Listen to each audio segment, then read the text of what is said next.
Good evening, everyone, and welcome to this Cabinet meeting on 17th of September 2025. There's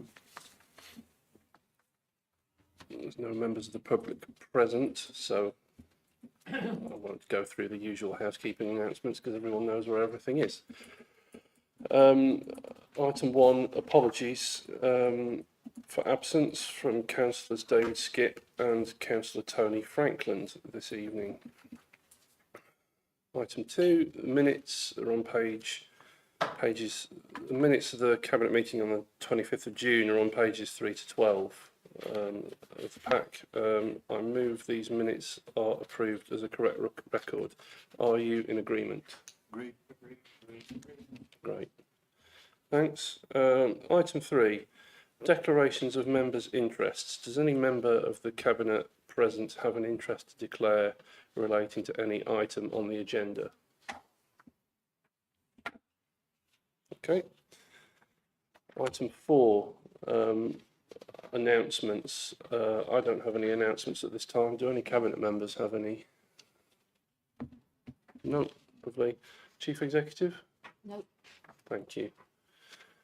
Item 5, public statements. No statements from members of the public have been received for this meeting, which takes us on to item 6, revenues and benefits print and dispatch contract award, on pages 13 to 16. I invite Councillor Mark Bainham, Deputy Leader and Cabinet Member for Finance and Resources, to introduce the report. Thank you very much, Chair. I'm hoping this should be a pretty uncontroversial item.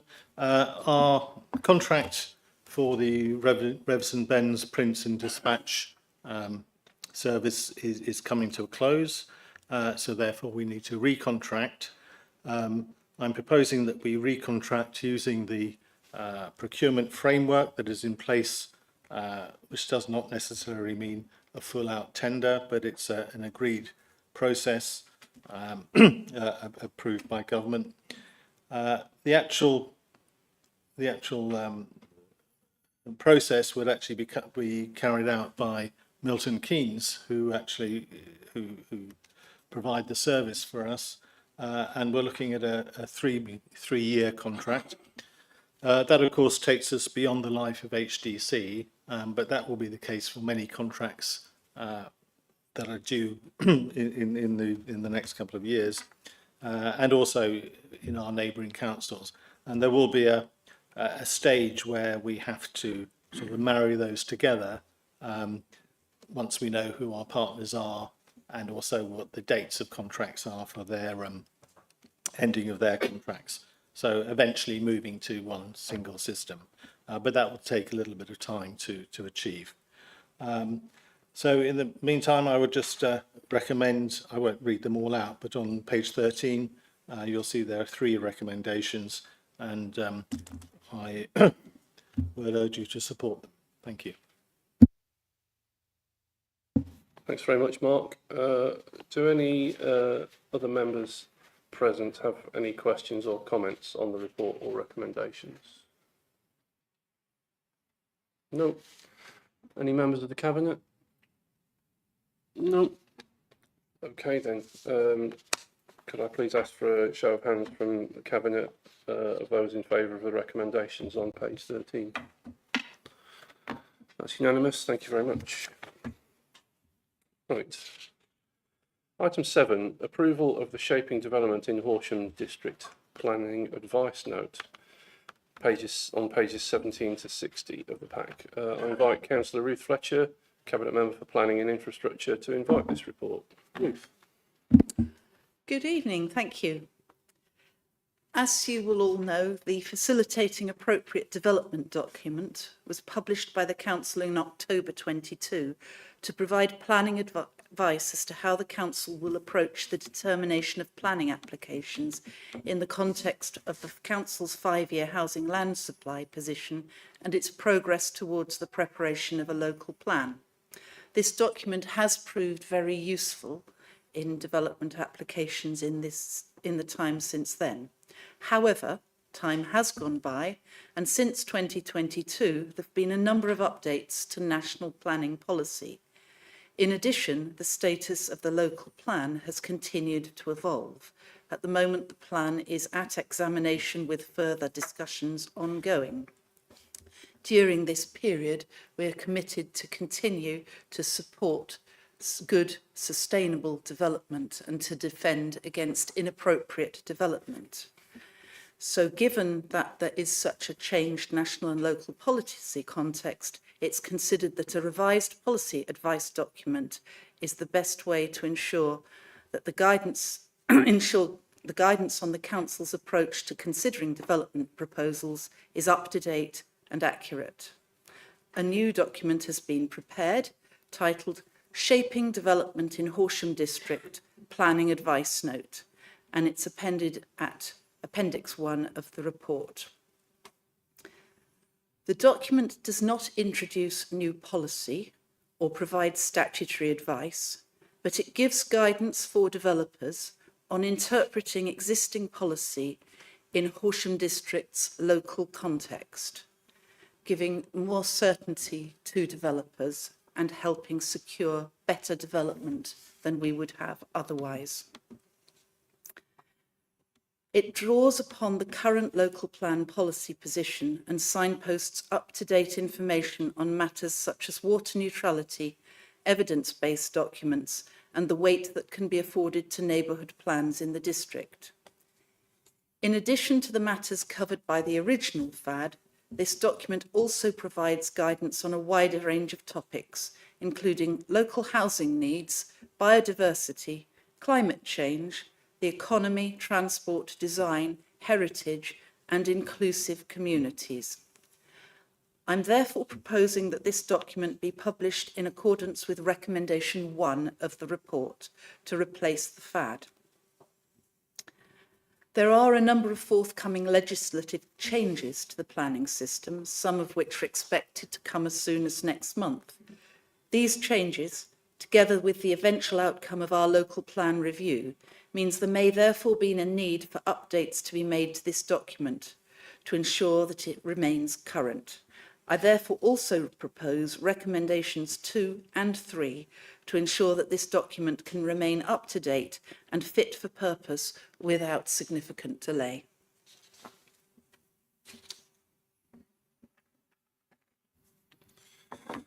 Thank you very much, Ruth. Could I ask for any questions or comments from members present, please? Councillor Clark.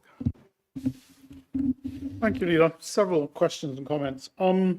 Pertaining to items 2 and 3, if there are any major changes to do with legislation and planning or the way things are done, giving authority director in place in consultation with cabinet member planning, fine, yes, but that implies no consultation with members or no consultation with anybody else. Or have I misread? What is that? So that's the first comment or question. Maybe I can be reassured on that point. Ruth? You're right, it doesn't specifically say that there will be consultation, and we'd anticipate that if there were very minor changes that there would be no need for that as per normal procedure. We would, if there were substantial changes to the legislation that sort of required a really significant change to the FAD, then I'm sure we would obviously wish to consult and to bring this to other members. But yeah. If I can go back, Lena. I mean, yeah, but it's all depends on who. It is in the eye of the beholder as to whether it is significant or not. But presumably officers would would advise as to whether they're significant or not, and not just leave it to the politicians. I'm absolutely sure that our officers would advise that, and that they would not be at all keen for us to go ahead without wider consultation if there was a really substantial change, because, as I've explained, the document itself doesn't have a statutory basis.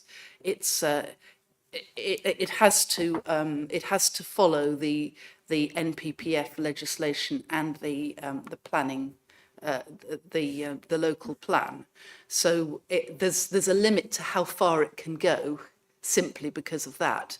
But in order to give developers and everybody the confidence that this is a document that is useful to them, it does depend on us behaving in a responsible manner on that. I think it may be useful to get the Director of Place to add anything she wants to say to further clarify that. Thank you very much. Really, I was just going to reiterate what Councillor Fletcher has said. The sort of changes that we'd be thinking of are those that are made in legislation, and therefore just to reflect sort of the statutory process. Clearly, if there was a change of direction or a specific local change in advice, that is something that we would want to reconsult on. But this was really to reflect just the fact that we can update it when the new planning advice comes out. If there's anything specific and is a direction to us to do that, that we can make sure that this document is kept up to date. Thank you. I believe the head of strategic planning has an additional comment.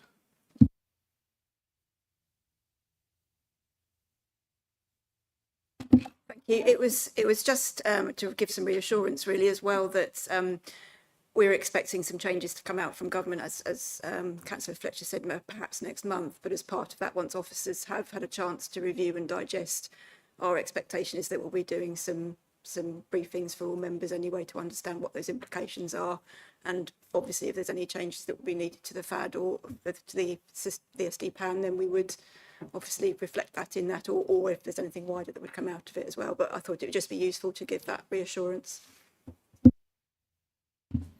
Your next Thank point, you, Leader. Councillor Clark.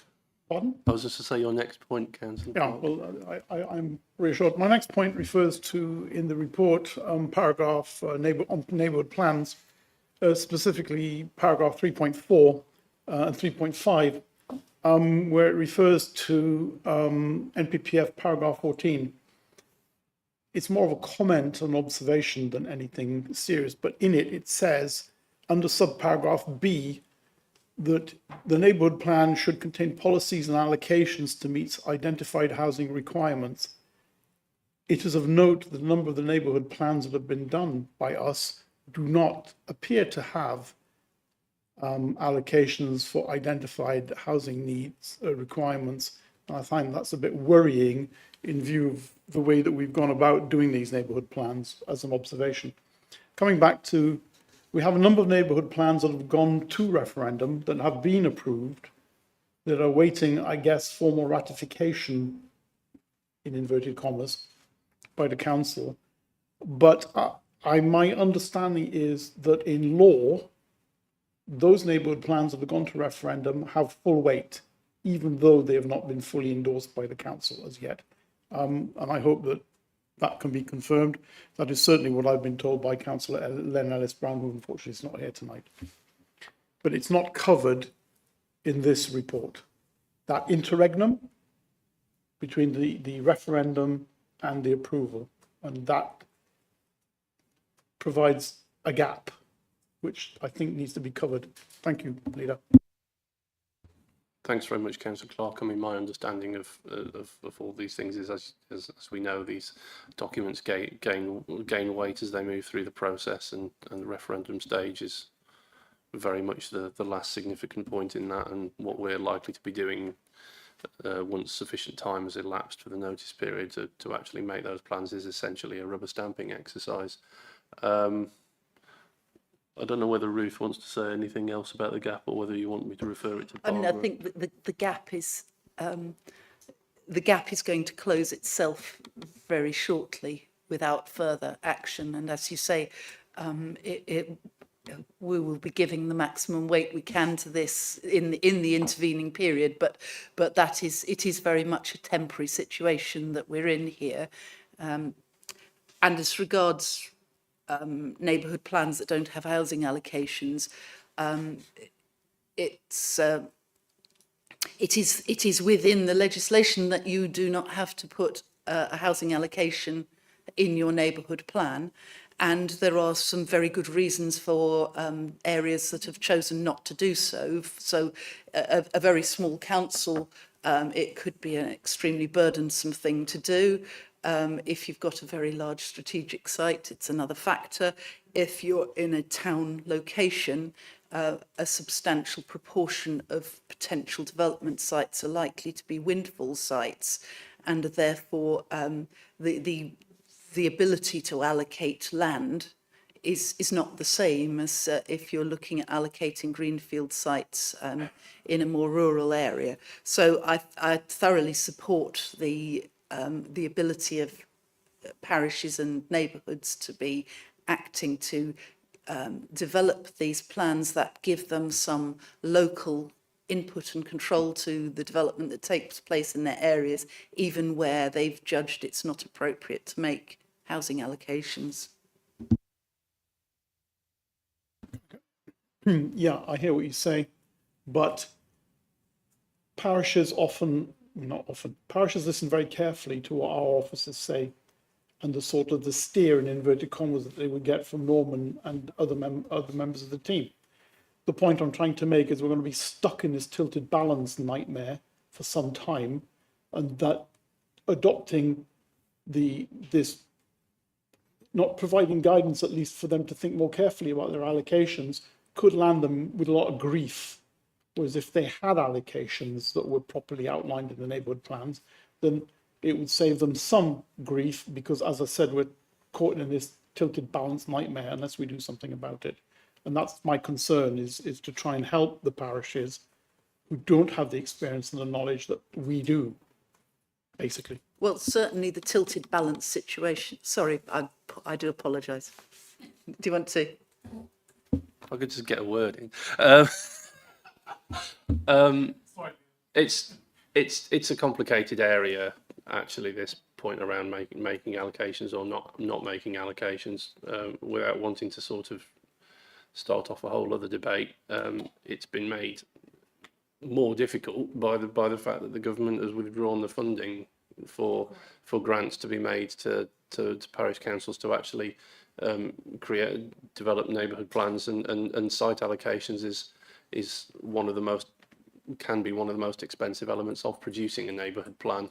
It's why the one that we're going to be considering the redesignation for later on, which I was involved in way back when, didn't do it because it was never going to be the resources to actually do it with. So there are pros and cons to these things. I very much hear what you're saying, and certainly the front of mind for me as we consider, neighbourhood plans, the whole process going forward. There are going to be times potentially when neighbourhood plans don't include allocations within them, and it might be beneficial for them to do so. Equally, there might be some that have done allocations in the past, but going forward, it might not actually necessarily be wise to do so as the context changes. So, yeah, I don't know if the fact that I'm saying that we're very much aware of those questions is of any comfort, but yeah, I'll let Ruth say what she was going to say.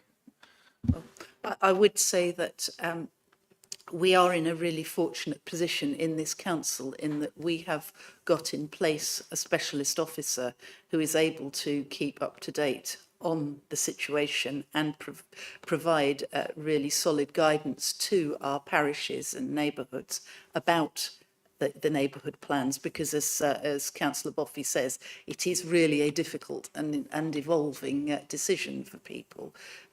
But we are strongly committed to continuing to support the parishes and neighbourhoods on this, and we have got that expertise in place.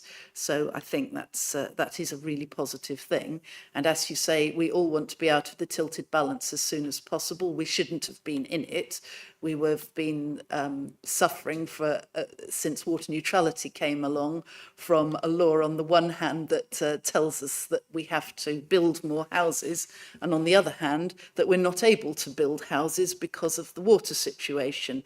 It is ludicrous that Horsham District Council should have been penalised for that, and I think we have a lot of common ground on our views about what we can do to move forward on dealing with the tilted balance. We want shot of it as soon as we possibly can.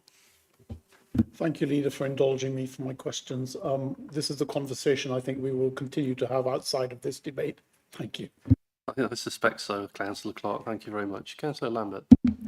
Thank you, Leader. Well, I'd like to put your mind at rest because I have two of my parishes, one who did not put allocations in and has suffered badly because of it, even though they were told to. And I have the smallest one, which is just in the process of reviewing their neighbourhood plan. And they came along to the meeting here and they were told about allocations that should go into neighbourhood plans. And Norman came out for an evening meeting, which we held 2 or 3 weeks ago. And they reviewed it and he was explaining to them why it's important to have allocations. And even though they're really tiny, they have actively looked for some against some of the members there who didn't want to do it. But the chairman was adamant that if Norman advised it, and Norman was saying about, you know, you might be tiny, but that doesn't stop speculative applications. So they have, and they're going to. Thank you. Thanks very much, Councillor Lambert. Any others? Any other comments from other cabinet members on this item? Oh, sorry. Sorry, Mike, go ahead. Thank you, Leader. I appreciate I'm a bit on my own here. We actually create a disturbance next time. Yeah, sorry, I just wish to make a comment about this. The column we've just been talking about includes housing allocations to meet identified need. Because I'm aware of 2 parishes near to me, one of which chose, as is their right, to not consider housing allocations, but the other parish, of which I'm a parish councillor, did go through the allocations call for sites process, considered all the sites that came forward, and then decided that none met the criteria. So there is a subtlety within that column that I think members need to be aware of. Thank you. Thanks very much, Councillor Croker. Ruth, anything else on that? I don't think so. Okay, thanks very much. I think we're probably ready to move to a vote from cabinet members on this item. So please show if in favour of the recommendations.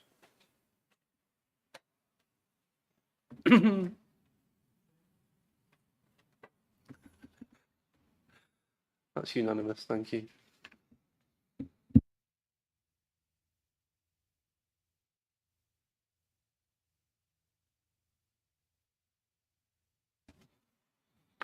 Right, and as if by magic, item 8, redesignation of the Horsham Blueprint Business Neighbourhood Forum. For a slight change, I'll be introducing this one. So I'm sure most of you are aware the Horsham Blueprint Business Neighbourhood Forum were established in 2015 and successfully prepared the Horsham Blueprint Business Neighbourhood Plan, which covers the unparished area of Horsham Town and was made in 2022. The legislation which governs the format and constitution of neighbourhood forums enables forums to remain in place for 5 years. Groups who wish to continue to have responsibility for neighbourhood planning must then reapply for neighbourhood forum status. Blueprint was last designated in 2020. It has therefore applied to renew its designation as a neighbourhood forum. This council has considered the application for renewal process in accordance with the relevant legislation. This included publishing the proposals for the renewed designation for a 7-week period of consultation over the summer. The council received 23 responses to the consultation, the detail of which is set out in Appendix A of the report. I'm pleased to say that 21 responses supported the redesignation and no objections were received. The remaining responses related to matters outside the scope of this consultation. If Cabinet approves the Neighbourhood Forum application, the redesignation will be publicised in accordance with the regulations. It will give the forum the option to commence a formal review of the neighbourhood plan and to remain involved in neighbourhood planning matters of relevance to this area of the town. I therefore propose recommendations 1 and 2 are supported to ensure that the Horsham Blueprint Business Neighbourhood Forum continues with the good work in creating a vibrant, inclusive and forward-looking community. So, with that in mind, are there any questions or comments from other members present, please? Councillor Knoll. Thank you, Leader. Just very quick question as a matter of interest. This is for the next 5 years. Which body do you envisage taking over control of this once HTC is finished? That is an interesting one. We've already started looking into this a little bit, in that I'm not sure how many situations there have been where a neighbourhood forum has created a neighbour plan for an unparished area, which has then subsequently become parished, because obviously the normal situation when it comes to neighbourhood planning is conducted under the auspices of parish councils. So is that prescriptive one way or the other? Not entirely sure. So what I'm going to say is speculation around something that we are looking into at the moment. But what I would imagine the situation will be is that the neighbourhood plan stays in place. It's good to have a designated forum, essentially the guardian of that. And in this case, this would be Blueprint if we pass this recommendation now.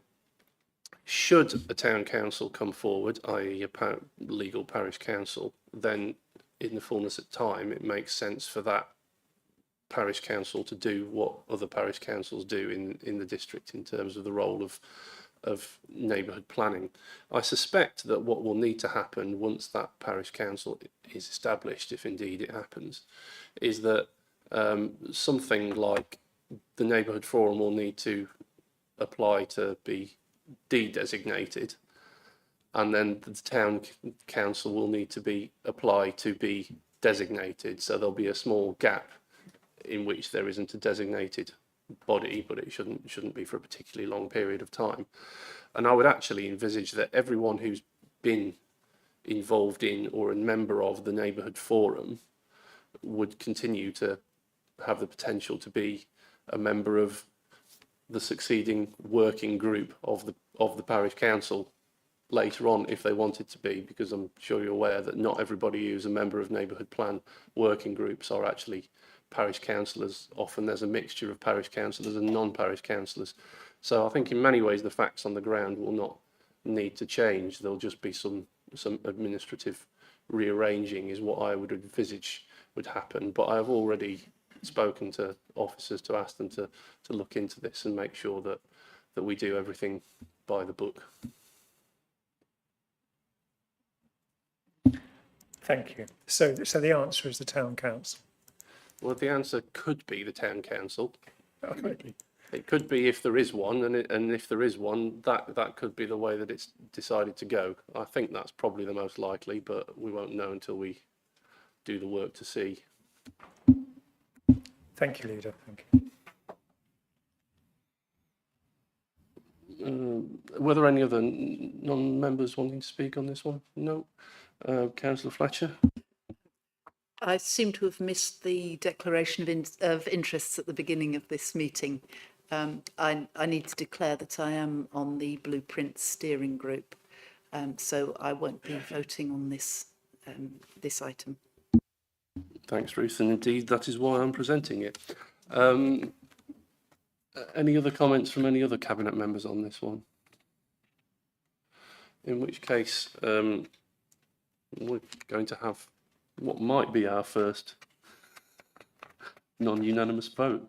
I think all those Cabinet members in favour of this recommendation, please. Recommendations. Okay. All those against?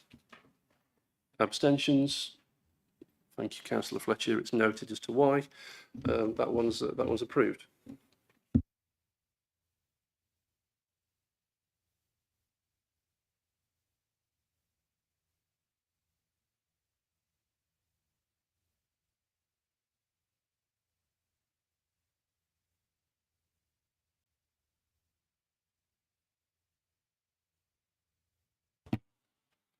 Item 9 then, Highwood Community Facility, request for construction funding on pages 73 to 82 of the pack. I invite Councillor Jonathan Taylor, Cabinet Member for Enterprise and Property, to introduce this report.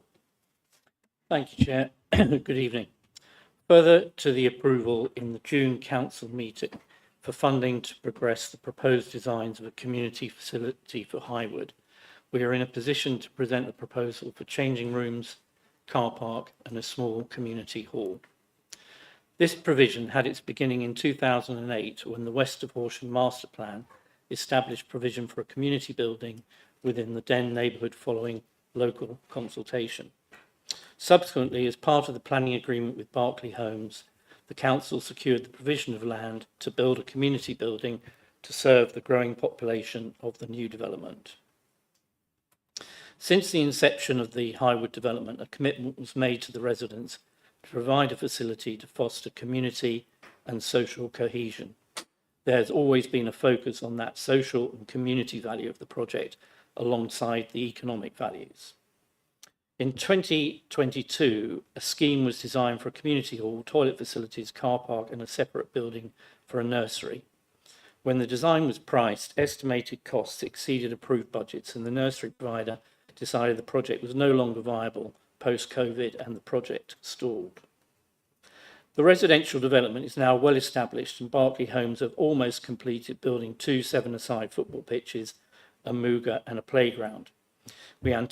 We anticipate the transfer of these facilities in the next few months when the final health and safety items have been completed. To use the pitches for official use by women's and girls football, which is a key focus in our annual plan, separate changing rooms and toilets are required. We anticipate the area will quickly develop into a community hub for the area, which is still growing. We are advised by the existing community through consultation that a hall will be used for low impact exercise and well-being, children's birthday parties, social gatherings, and for various arts and creative workshops. It should also be noted that a similar community hall in Cowfold is used regularly by sports clubs and residents for a variety of activities and parties. Bookings include a cleaning fee and it is a well-loved local resource. At the present time, there is interest in managing the changing room facilities and it's envisaged that a local community group may well take on board the management of the facility, thereby taking the operational costs out of the council's revenue budget. There is an existing S106 budget of 338,000 that it is anticipated may be allocated towards the capital costs of the proposed project. The recommendations support taking this project forward into construction and delivering a community facility that will be a hub for the area. With the meeting's consent, I propose that the 5 recommendations on page 73 of the agenda are approved. 1. To approve the construction of a community facility to include changing rooms, toilets, car park and a hall at Highwood. 2. To delegate authority to the Director of Place in consultation with the Cabinet Member for Enterprise and Property to approve the final designs for the Highwood Community Facility. 3. To approve the award of any contracts required to give effect to the construction of the Highwood Community Facility. And 4. To delegate authority to Director of Place in consultation with the Head of Legal and Democratic Services to finalise the terms and conditions of and to approve the entering into of any contracts or other documentation required to give effect to the construction of the Highwood Community Facility or matters ancillary thereto. That the Cabinet is recommend to Council to approve a capital budget of 2.6 million for the 2026-2027 financial year for the construction of the Highwood Community Facility. The changing rooms and car park are budgeted at 1.9 million and the small hall at 0.7 million. Thank you. Thanks very much, Jonathan. Councillor Clark. Thank you, Lena. I find it interesting that the agenda, as written, talks about in paragraph 4.7 that a presentation was done to Overland Scrutiny Place and on the 7th of May with no changes requested, so at least it reported back something about what was said at that meeting. I note in 4.9 a presentation of this cabinet report was made to finance and performance policy on the 1st of September, but no comment is made as to what was said at that meeting. So what was said at that meeting was that the Overland Scrutiny Committee were unhappy at the financing of it. In particular, they were happy with, generally were happy with the provision of a changing room, toilets, etc., because that was necessary to unlock the ability to use the play areas, the playgrounds and all the rest of it. And that was seen to be understandable and perfectly okay. But the committee was uneasy or unhappy with the ongoing running costs and the bigger capital cost of providing a small hall, in view that, as we know, that there are plenty of halls and plenty of facilities around. If you look at what the minutes basically say of the finance and performance, concerns were raised about ongoing costs of maintaining the hall, should this be built in addition to the toilet and changing facilities. As I've explained, there's plenty of halls around. There were concerns that it would be better value to build changing facilities and community hall together, which some people argued. So the committee was not totally against a hall, but wanted more reassurance and basically more looking into it. The principle being that we needed the changing facilities and we needed to unlock the playing areas, so that was fine. Basically, there was the previous plans had been that there was a backup in terms of a group to take it over and run it, and so the council would not be exposed to ongoing RevEx costs, if I could call it that, maintenance costs and upkeep costs for a long period of time. There was a backup plan. Unfortunately, at the moment, it doesn't seem to have a backup plan for this, so we as a council would be exposed to the cost of running this place for the foreseeable future. However, if I heard correctly what Councillor Taylor was saying, that we will continue to look for somebody to run it, and that possibly we would use some of the 106 funding to meet those costs of maintenance and upkeep and cleaning, basically, of the facility. If you can just confirm that that is the case when I've finished, that would be helpful. So the committee wasn't against the principle of the changing rooms and those facilities, but questioned the value for money and questioned the, you know me, I'm a practical person, the practicalities of actually running it and running it properly at no huge cost to the council. And that's the majority view, at least the most vocal views of that. So if I could have some reassurance at least on the cost, that would be helpful. Yes, indeed. That the proposal about the S106 money is that should be used as part of the funding of the complete project of 2.6 million. In terms of the running costs, the estimation that of officers at the moment is that the running costs per year for the changing rooms would be £35,000, and additional costs for, this is based on comparative looks at, say, Blackbridge Community Hall, and additional costs for the hall would be about £9,000. So the additional cost of the hall over the change rooms, which obviously require weekly, if not daily use, would be £9,000. In terms of income, there's income set provision for 21,000 against that £35,000. In terms of the £9,000 for the hall, we only at the moment have provision for £1,000. So the total would be 44,000 running costs with 22,000 provision in terms of income against that. Jonathan, I think the head of property is wanting to make a couple of additional comments. That's all right. Thank you. I just wanted to, we've used the Blackbridge Community Centre as a bit of a model for costs. So the 35,000 is for running a hall, and that's what it's costing us at Blackbridge Community Centre at the moment. And of that, we do get that 21,000 as income from people using the hall. So that offsets some of those costs there. The 9,000 is for the changing rooms only. So just correcting that bit. So 9,000 for the change rooms, but that's including, you know, obviously things like rates and water and cleaning. So, If I may, Leader, it would have been helpful at the meeting on the 1st of September that we had that data, because we didn't. And I suggest that if we have any more of these coming forward in the future, that this sort of financial data is made available to us in scrutiny for that meeting, please, because the finance committee, when looking at it, didn't have any of this data that's just come out just now, at least not to my knowledge. Noted. Thank you. Councillor Hogben. Thank you, Leader. Councillor Clark alluded to the fact that it is a sweeping statement. Ovian Scrutiny was very supportive of giving the people of Blackbridge a community centre. Certainly changing rooms and toilets. The hall received stronger challenges. The original project scope of this project said that it should be, and I'm just going to read from my notes here, sustainable, collaborative and self-financing. That's the original project scope, and we have drifted away from it. This is one of those things where the finance team were very challenging of the cost being spent, because at the moment there isn't a key partner, and it's obviously nice to hear from Councillor Taylor that one is almost on board, because that is some of the strongest challenges at this moment in time. But they were the real big challenges that Ovian Scrutiny didn't get presented those numbers.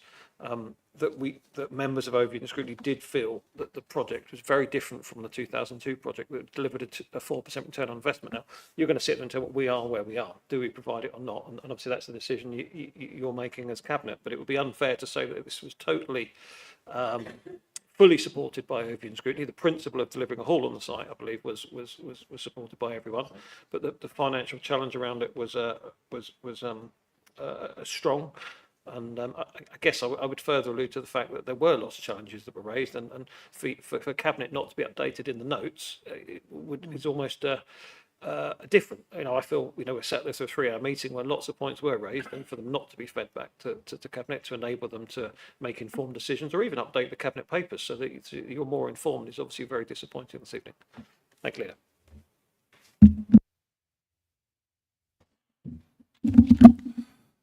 Thank you very much. Any comments from any other members? Councillor Fletcher. Well, as you know, I am a Den ward member, and I'm really pleased to see that this new community is getting a community facility. This was supported in the consultation, but it was also really brought home by the events at the small cafe that has opened up there recently, and to understand the absolute massive level of community support for having a community facility.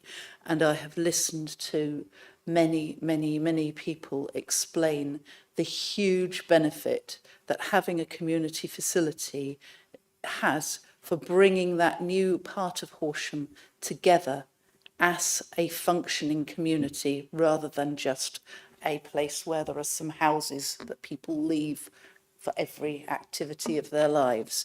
This is quite in contrast to some of the comments that have gone along in the past about how people in this area will not want to make use of any community facilities. They've shown in absolute droves how strongly they want to have a community facility. And it also has the real benefit of being something that will help bring together the old and the new parts of Horsham, with the playing pitches on the other side of the river off Hills Farm Lane, which currently have no changing rooms, toilets or anything else. And yes, you could try to make an argument to say we should just have a block of changing rooms and toilets. I've seen areas of playing fields that have a block of changing rooms and toilets and nothing else. And these places tend to be really grim and miserable.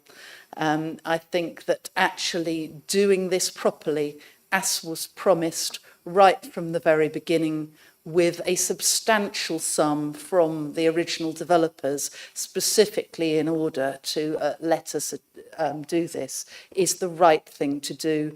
We as a council have, over the many years since then, consistently promised again and again that this is what we were going to do.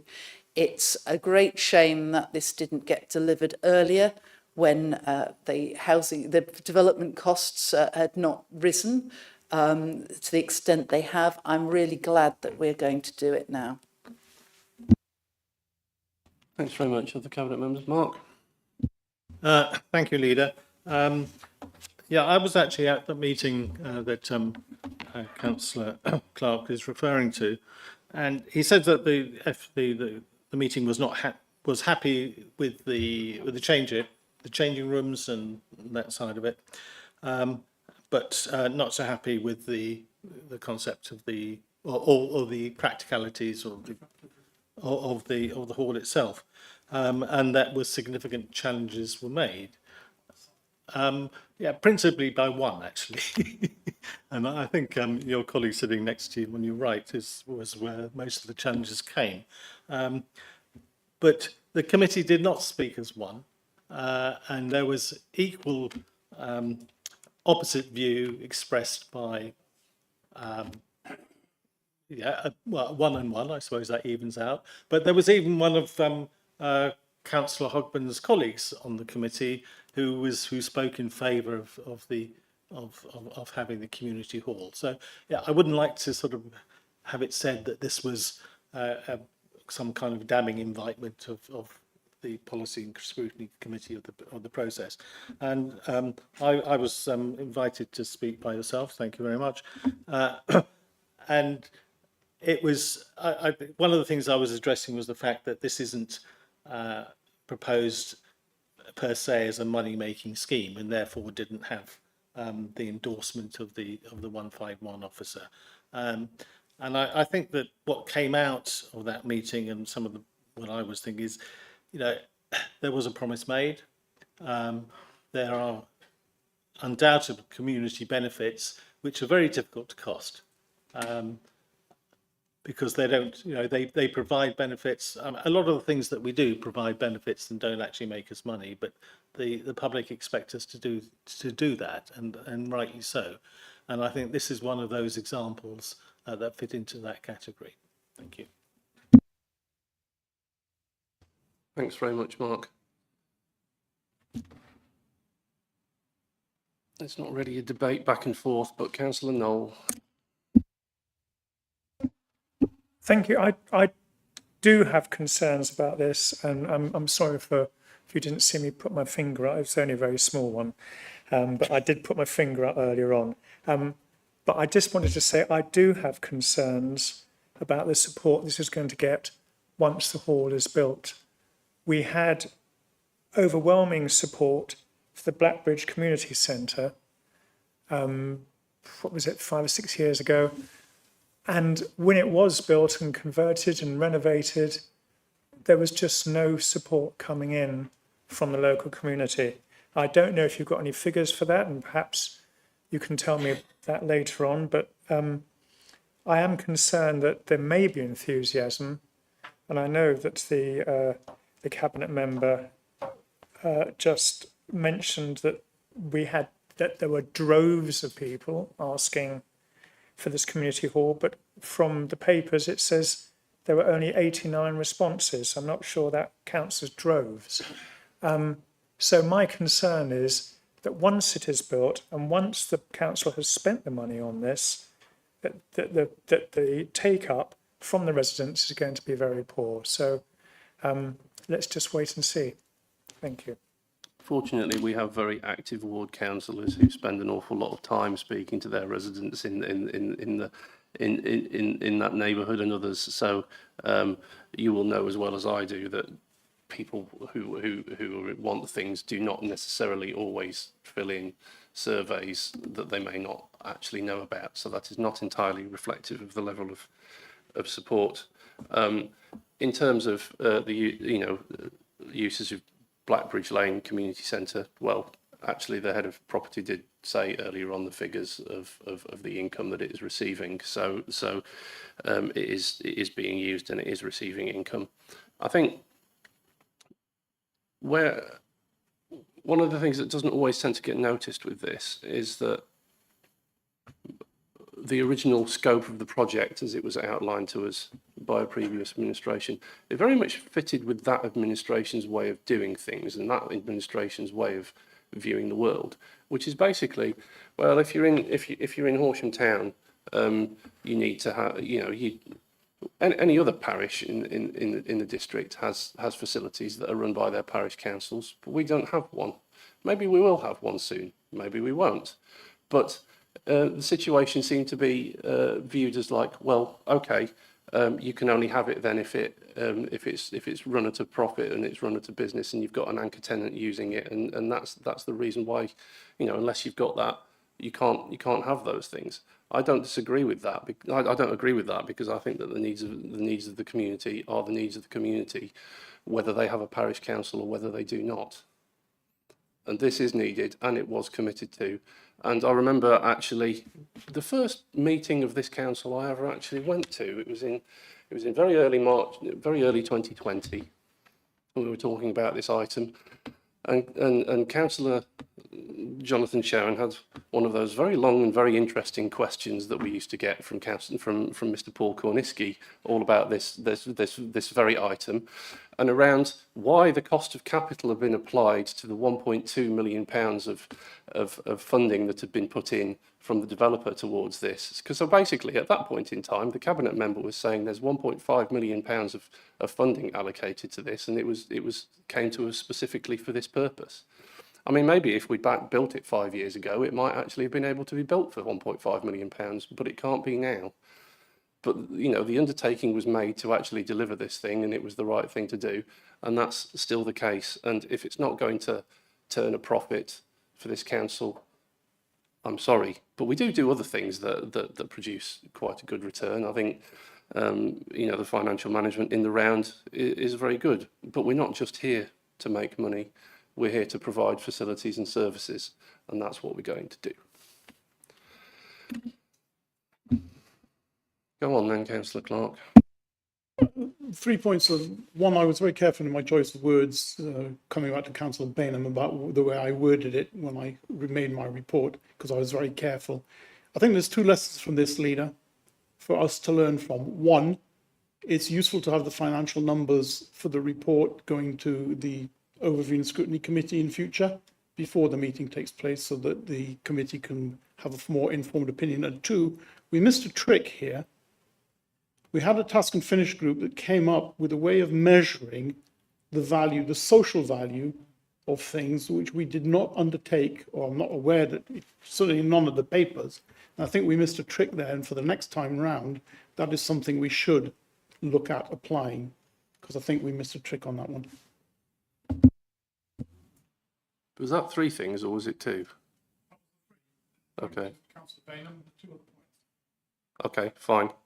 Fortunately, we're always listening, learning, and improving, so I will take that on board. And fortunately, I'm very liberal in going back and forth and listening to all of these things. So, thanks very much. Any more for any more? Sam. I just want to make a couple of points. One is how important community facilities are in terms of shaping community, and it's on a very small scale. I live in Colgate. We absolutely love our small hall. Yes, there are loads of other facilities that are bigger and better that we can jump in our car and get to, but our village fete and our walking groups and our drop-ins that brings the community together makes a massive difference, even if it's to a small number. And I think having a hub where you have your birthday party, where you have your bingo or whatever it is that you have is hugely important, even if there are other halls. 2, this is like such a rich location because of the sports pitches, because you've got the fantastic playground next to it, the fact that there isn't a cafe. If you have a coffee van that's there, it will become a real hub for all of the teams that play there, and it will bring people together. And if they were to have a summer fete, I imagine it would be a brilliant location, and adding that I think is brilliant value for money. 2, I've done a lot of walking around, door knocking, leafleting in Kilnwood Vale. Kilnwood Vale has just been absolutely let down completely by having no community hall that's open. There is a hall there, but it's for a private club, and that's for 12 years, and knocking on people's doors and saying, we were promised all these facilities. I'm leaving now. I moved in 12 years ago, and none of them have arrived. And it's an opportunity for us to actually make something happen that we've got control over. And a final point, which is, what is the social value? We don't know until it's there. And would you say building a bandstand in the middle would provide the social value of the Friday lates that we've had, the Horsham lates with 4,000 people coming every week. A bandstand, you wouldn't know that it would do that. So I think if we don't just get on and build it, and we've got an opportunity to just do something, and I think it will be massively valued. I respect the desire to go into the details to make sure that the finances are not ridiculous, but I think this is a very cost-effective way of delivering potentially a huge social benefit, not just to that community, but the people in the Needles as well. I've got friends that live there. They regularly walk across there, and they've seen it being built and seen places that they walk, their amenity value lost with bits that have been built over and blocked. So I think you're going to get much more than just the Highwood community. I think a lot of people are going to value this and see this as a useful local resource. So I'll 100% be supporting it.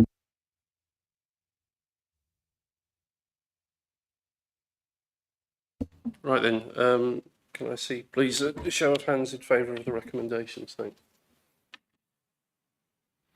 Thank you. That's unanimous. Right, me again. Item 10, capital refurbishment project. On behalf of Councillor Skip, who can't be with us this evening. What do I usually say about this, about what page it's on? It's on pages 83 to 92. In February, Council approved a budget of £10.2 million for the refurbishment of the Capitol Theatre. This report provides an update on the progress of the project, which remains within budget.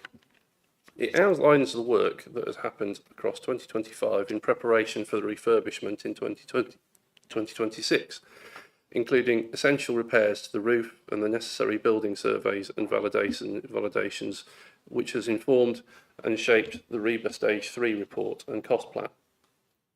Officers are currently working with our contractors, Wilmot Dixon, to complete REBA Stage 4 in preparation to take us towards a position to start the works in January. The work carried out across 2026 will see the full refurbishment of the theatre, cinemas, lounge areas, box office and toilets. It will also see the upgrading and replacement of all necessary mechanical, electrical and plumbing or MEP services. All seats in the theatre and cinemas will be replaced. The spaces will be revitalised and enhanced with full redecoration, including carpets and house lights. Similarly, the bar, lounge areas and box office will be fully refurbished and improved, allowing for better overall customer experience and service. Female toilet capacity will be increased and accessibility significantly enhanced with the inclusion of a changing places facility. Accessibility across the venue has been a priority, and remodelling to the layout of the auditorium and cinemas will ensure that customers with accessibility needs can access and enjoy the theatre with confidence that their needs are met. Part of the project aims to achieve carbon reduction to meet our net zero target. This was hoped to be done by the installation of air source heat pumps.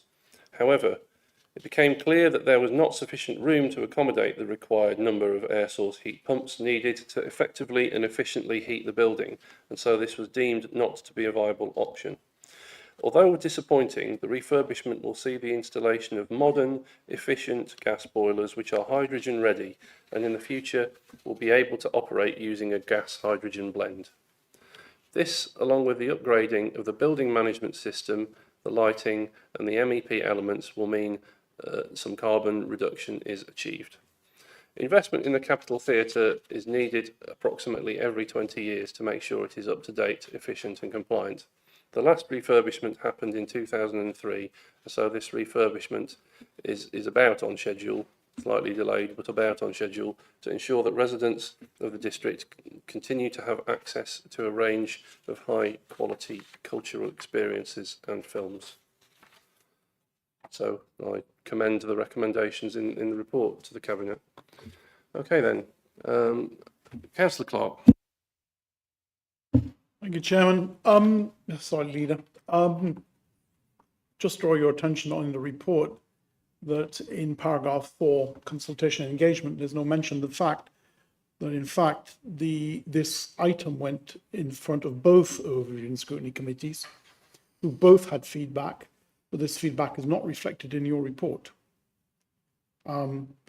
I'm sure Councillor Bainham may have reported back to you because he went to the first one, the concerns of the financial side of things. The finance and performance, the gist of it is there were concerns about the length of the closure, and maybe a longer closure would be more efficient, about the fact that a number of the strategic objectives of the project were not met, and some were. So basically, refurbishment or making sure that the facility would go forward for another 20 years was met, but the carbon footprints and other things were not met, and that was disappointing. Like not being net zero. So there were a number of financial questions, obviously, from that committee. I'll speak for Victoria Finnegan because she's not here, unfortunately. But basically, that committee looked at slightly different things. So basically, looked at facilities, the decor that was proposed. There were, that was found to be, quite interesting. That was found to be positive. The colours, the style, the potential layout for refurbishment was shown to the members of that committee, and they thought it was a good idea. They thought it was good stuff, actually. There were some concerns about the number of chairs. One of the things that was sold on the project was that we would get more. So what's the polite way of putting it? More seats in the facility to increase the revenue. More bums on seats, if you want. And there was concern that, in fact, we were going to end up with less seats across. But overall, that committee found it a good thing and were in favour. Particularly disabled access, for example. There was some discussion over toilets. I won't go into all of that because it's too woke for me. But basically, that committee was in favour of what was being proposed and thought it was a good thing. So you had two slight different spins from overview and scrutiny. So that's that point of view, okay? So that's my end of my statement. Thank you. Thank you very much, Councillor Clark. I mean, we are, as you say, Mark was at one, if not both of them. One of them, yes. I think we have had quite a lot of the feedback from those meetings and discussed them. Unfortunately, we can watch them back as well. And some of the items that are listed as disappointments, I agree, but they're unavoidable. Just where we are. But I have others. I'll go to Roger first before Tony. So there you go. Yep.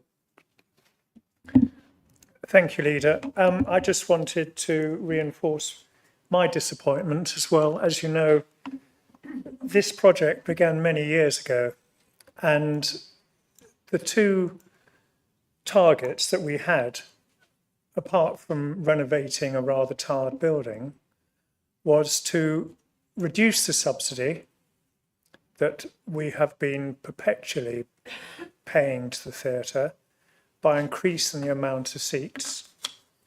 And that was going to be done by changing the rake within the theatre of the seats so we could get far more seats in.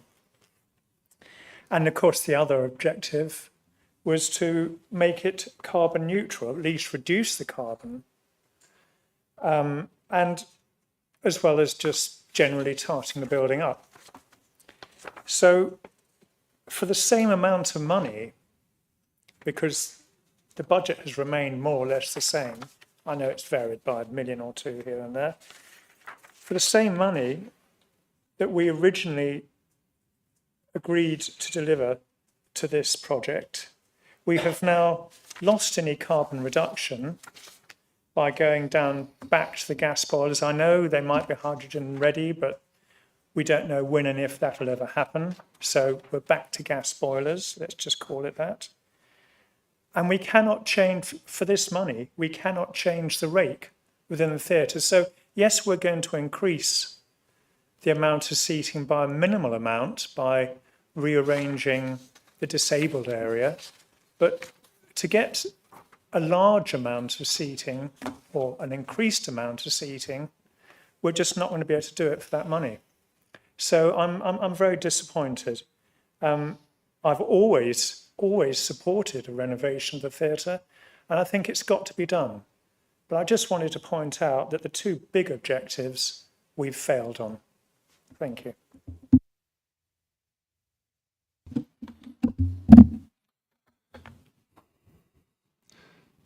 Something doesn't quite sit easily with me in terms of describing it as failed on those objectives or things that are agreed to, because you see the problem is you set those as things that were going to be done, but you didn't know whether they were actually going to be possible to be done until you did the work, and you didn't do the work.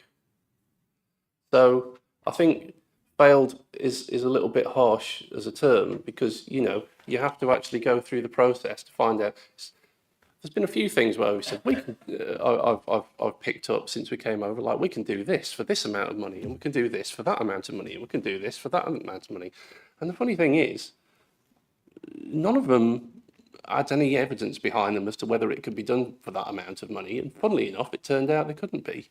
So, we're just here doing what needs to be done in the most prudent and deliverable way that we can do them. So, I actually see that as quite a success, really. It's not as much of a success as I would like it to have been. As I said to someone recently, I'd quite like to play centre forward with Derby County, but it's probably not going to happen. And in terms of the carbon savings as well, I would very much like to make make it net zero or make as much carbon savings as possible. It was never going to be net zero. I don't think we were going to be able to reduce it. It was never going to be able to make the capital net zero.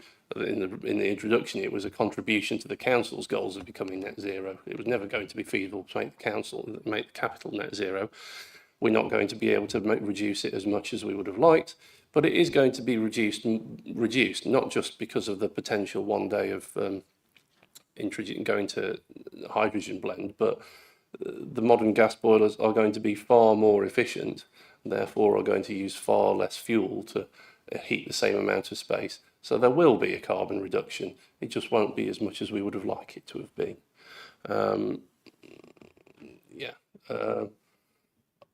I'll probably go over to Paul at some point if he wants to add anything further, because this isn't my direct portfolio area, but hopefully I'm doing okay. But before I do, Tony. Thank you, Leader. Councillor Knoll actually stole my thunder, really. I have a couple of points. So the first one is just to reiterate what Councillor Knoll said. The three original project briefs were number one was to reduce carbon emissions. So I've got it here. This is from the January 2004 Cabinet paper, to reduce carbon emissions at the capital, meeting the council's aspirations for direct emissions to become carbon neutral. So that was what we said to the public, or what you said as administration, and supported by full council. Number two, sure, the capital remains up to date and attractive mix. So yeah, refurbing it is on the agenda. That is number two. And number three, to reduce the ongoing running costs, something that I totally support. I support the capital. It was always a plan to refurbish the capital. In many ways, we're pushing an open door, and I'm sure you have the support of everyone in the room from that perspective.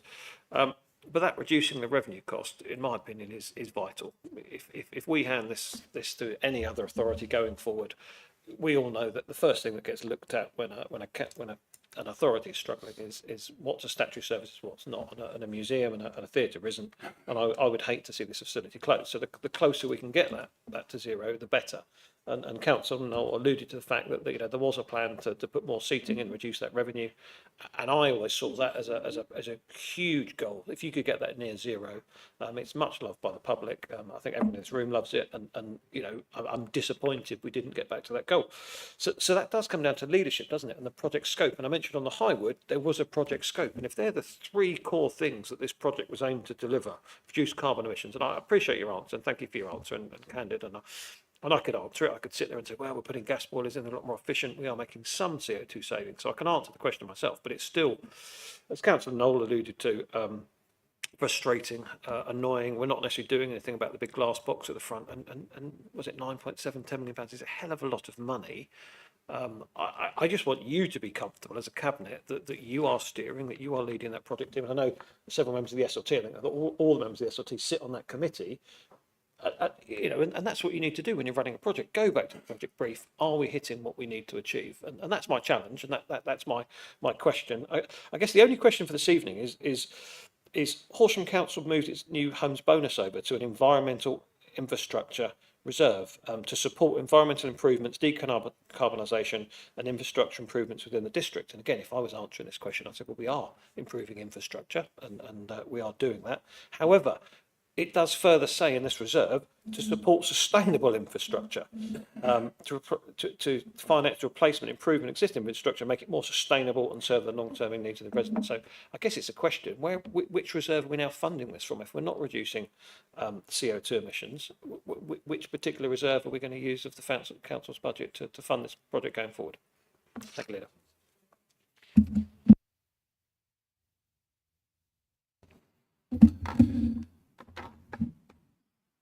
Dominic, any thoughts on the reserves? I mean, the budget's already in place, and so yeah, but yeah, it will still be from the same infrastructure reserve, because it is infrastructure at the end of the day.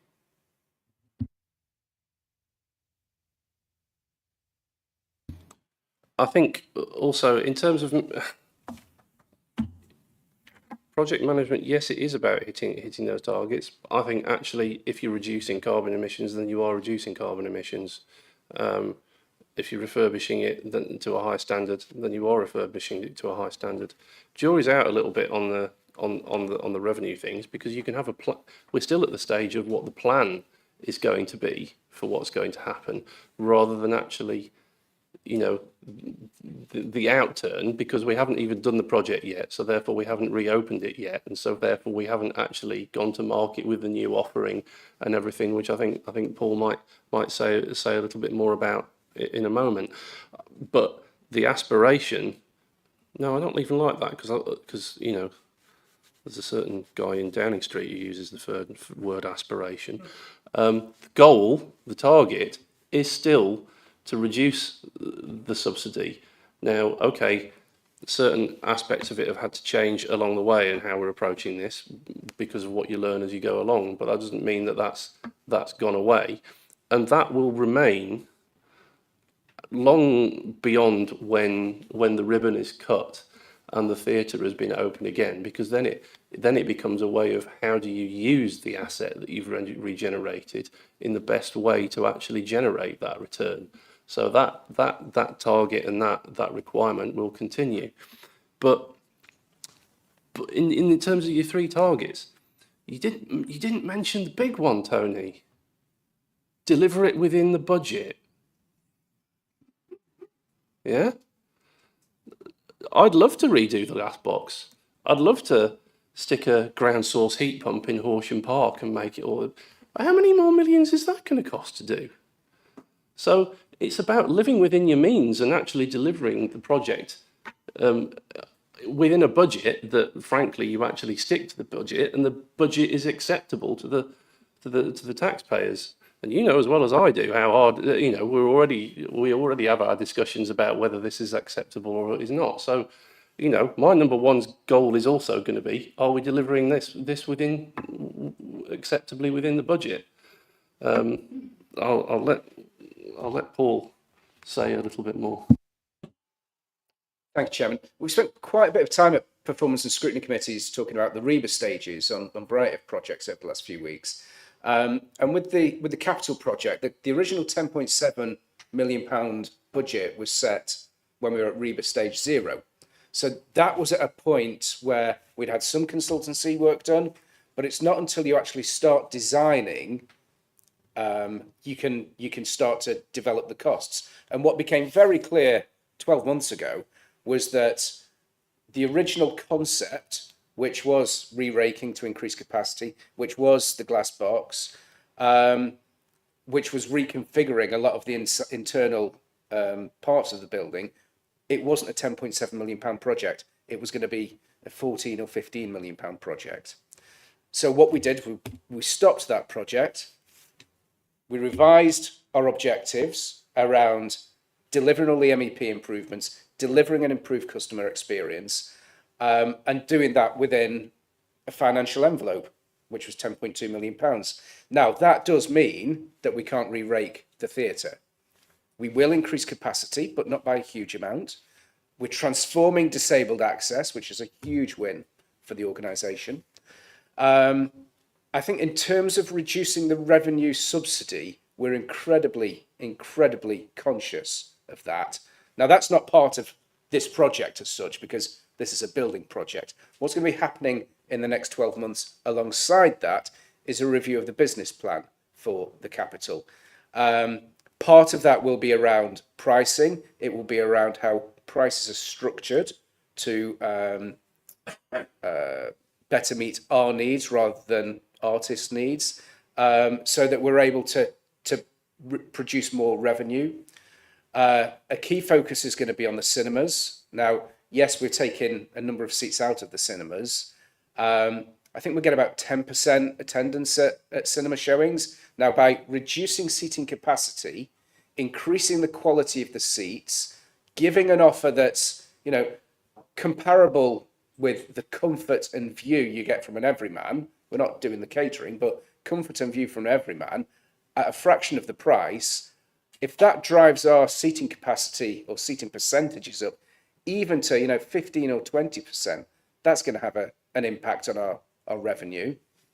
And also fundamentally, coming back to the pantomime, which we've refined and improved year on year, that's our single biggest income stream. Now, with more seats, a few more seats, extending the runs, there's no reason why we can't be significantly better off from a revenue perspective. And that's what we're working to produce a plan for members' considerations ahead of the opening of the theatre in a year's time also. Councillor Croker. Thank you, Leader. If I may, I'd like to make a few points.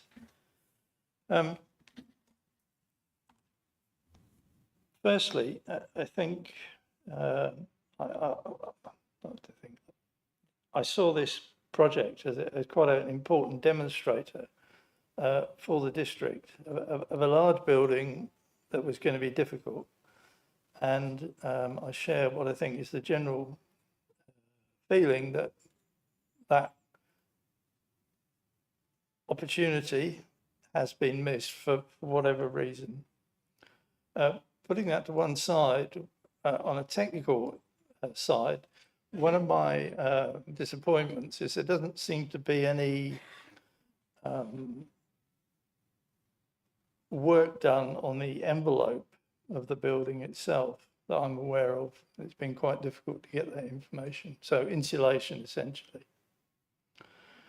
I accept that heat recovery will be addressed to some extent, but again, I've not heard any encouraging noises from that direction. So that will be via the ventilation system. But the final thing that really bugs me is that would you approve this sort of project without having some feeling for what your return is going to be, how much it's going to cost?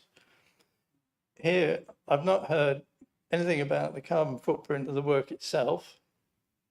Does that matter? I don't know, because I don't know how big it is or how small it is. Maybe it is small. Good. But I don't know, because it doesn't appear to have appeared anywhere in the work that's been done. But the real thing is, how much is it going to save in carbon? You know, you made the statement earlier,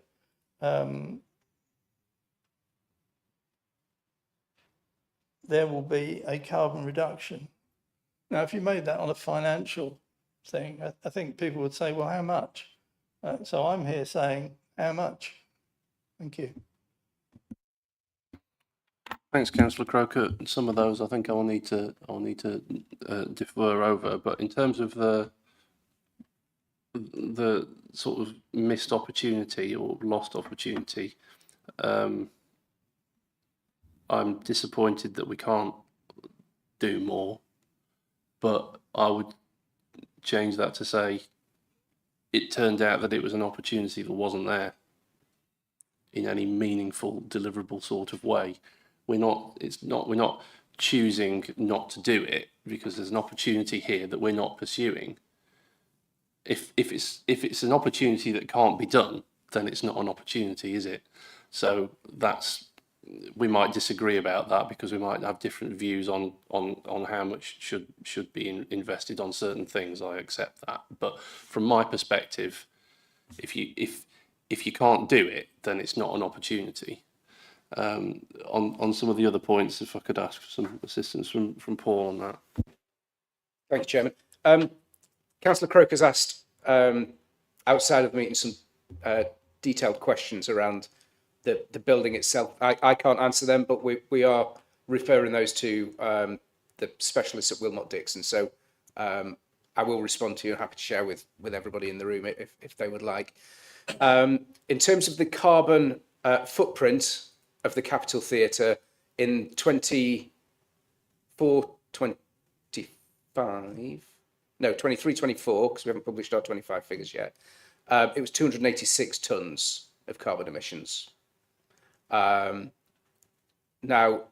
what the we'll get the figures for 24-25 coming to Scrutiny Committee in November, and then we will, in terms of delivery of the project, there will be a reduction.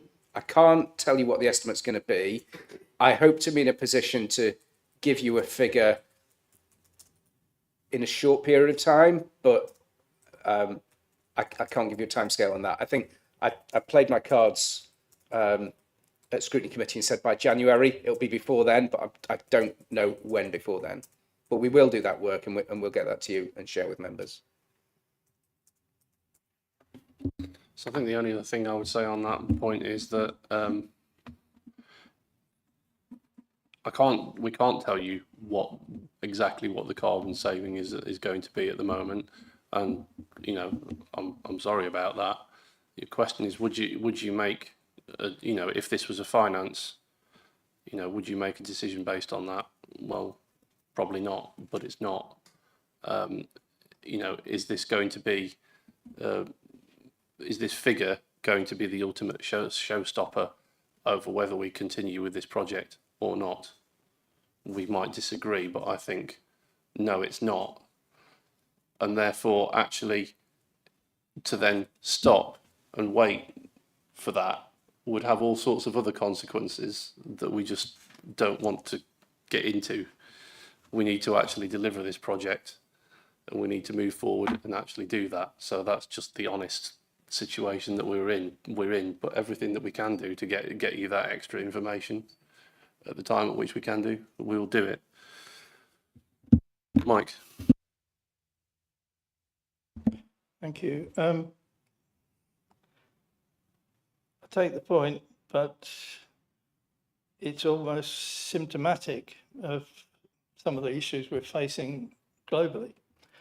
But getting back to local things again, one of the difficulties I have is explaining to some of my greener-minded residents why we're spending that much money. And I can say it's going to reduce carbon. I've been told that, but it's very difficult. Anyway, I'll leave it there. Thank you. I sympathise. I accept that, and I agree with you. I think Colette's got something she wants to add on that. Yeah. Thanks, Martin. Everybody seems to be saying how disappointed they are with the carbon reduction opportunity that may be less than was originally hoped for. The thing is, the root of this project is that the capital is a very well loved space for local people, and the work it does there is fantastic, far beyond even just basic entertainment of the cinema and the pantomime and so on. It's a brilliant social benefit for the community. It needs refurbishing. It's been 20 years. It has to be refurbished. It's not a matter of saying, let's wait and see if we can find a few more £1 million to alter a building that's very unique. If we're told that we can't put air source heat pumps on the roof for two reasons, then we can't do that. Now, what can we do that's going to optimise the money being spent and provide and reduce the amount of time it's shut? and get it back into the community. And that's what we are doing. It will reduce carbon emissions, putting in the new efficient gas boilers. And that is also a good solution for keeping our eyes open on what's happening in the future. It's not tying us up too much. So that really is the crux of the matter, and wishing for a different building or for solutions that don't exist isn't really that helpful. That's my opinion. Thanks, Colette. I think I would just also take up what Mike said in that Councillor Croker said. It's symptomatic of where we're at in the wider world. I agree with you on that, but it pains me to say so. But unfortunately, when you're in the position of having to make difficult decisions, you have to make them in the world the way it is, rather than the world in the way that we wish it was.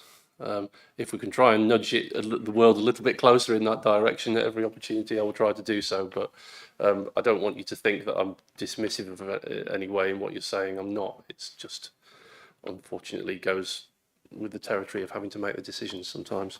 Jay. Thank you, Leader. I'm getting a little bit confused by the questions and the issues here. Yes, it's a complex project.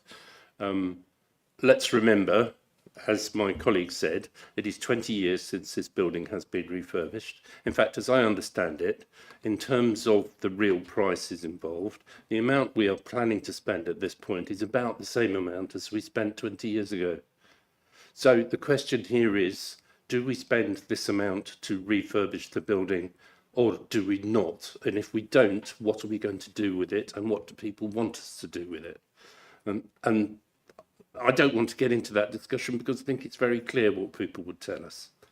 The other aspect of this is that when we had the sudden recosting by the consultants that we had been working with at short notice, so that several million were suddenly added to the potential cost, what we agreed to do was we had to manage down the cost and get the best value we could out of it.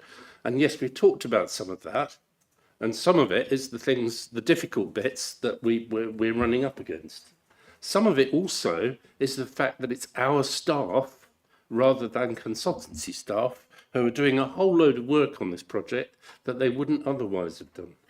And therefore, sometimes we might not necessarily have all the information that we would have expected in certain circumstances without necessarily being specifically asked for it. Our staff do go and find the information that we ask for, and they dig deep, and I'm sure it'll be produced. But I do ask for members' understanding that what we've got here are people who are working very, very hard to deliver something that originally they were going to be project managing, but not actually delivering themselves. Thanks, Jay. That's Councillor Raby. I think the absolute crucial element of this is delivering on capital projects. If you don't deliver on capital projects, things fall into disrepair, and the longer you leave it, the more expensive it becomes. And a real good case in point of leaving something and not looking after it is the drill hall, which was getting to such a state that the solution was to knock it down. This is so valued, it's so rich, of which all of the members are. Thank you as the Conservative group for looking after the capital in the past. We want to carry on that legacy. This should be something that the HDC keeps for its community and delivers for the long term. My grandparents used it as they got older and older into their late 80s. They regularly went to the cinema and to see things at the Capitol because their world shrunk, and it was so valued for them, and it'd be really nice to be able to provide a high quality thing for the community. The fact that it's run by a local authority rather than a commercial operation means that we've got a panto that is, for the disabled community that's at such a high level. It's not an add-on, it's in the peak of the season, completely sold out. It's commercially viable, and I think somebody who needs, I know Councillor Clark was worried about talking about toilets being woke, but if you're an adult, you've got a teenager that needs to be changed, you want to go as your family group and to say, well, we're not going to be able to go to this theatre, having a proper changing places room is super important. And by putting the wheelchair seating positions in the middle, not as an add-on, so that you can sit in the best seats and remain with your family group, with disabled friends and relatives. And we've got an ageing population. We're going to have more and more older people who will have mobility needs. And I just think that that's, fantastic. And the poor team there have been trying to deliver and minimise the subsidy with seats with holes in it that are comedic, with asbestos in the ceiling, with a leaking roof. Like, we really have a tiny window of the sun shining. So let's fix the roof, build something brilliant, and support our officers who are rapidly delivering on a very complicated capital project, which will be something we can all be proud of. I think this is something that I'm hugely excited to see. And I imagine that with the improved facilities and just, more than tarting up, Councillor Knoll, but if it's made high spec, this will be better than a lot of West End theatres because the bar area is better. It's actually a much better facility. I think we will have much better usage. And the other huge knock-on, which I think we'd all support, is this will drive business earnings in our town. It will drive people into the town. And so I think I couldn't be more supportive of this. And I, hope everybody here will vote for it. Thank you. Thanks very much, Sam. Mark. I don't want to prolong this too much longer because most of the things that need to be said have been said. But we can talk about the ratios of getting bums on seats, etc., and obviously getting more in is the key to reducing the subsidy. It's not just about how many seats you got; it's how many seats you can fill. We can argue about what does the loss of interest on the capital count as part of the subsidy, or is that something different? We can look about various design arguments to various design facets of it, but in the end, it's a binary choice. Do we keep the capital, or do we close it? And that's how I see it. Thank you, Mark. Anything from any other cabinet members? No. In which case, then, could I ask we move to a vote on the recommendations, please? All those in favour? That's unanimous. Thank you very much. Could I also actually just thank all members present for their contributions to that, whatever we all think. I think that was very healthy and very helpful. Item 11, forward plan. This is for noting. Does any member of the Cabinet have anything to say in respect to the forward plan? No. Item 12, to consider matters of special urgency. I mean, whether I might feel that there are some, there's none that meet the criteria. So, so nothing on that one. And so, yes, with that, I'll close this meeting. Thank you very much, all of you, for your time.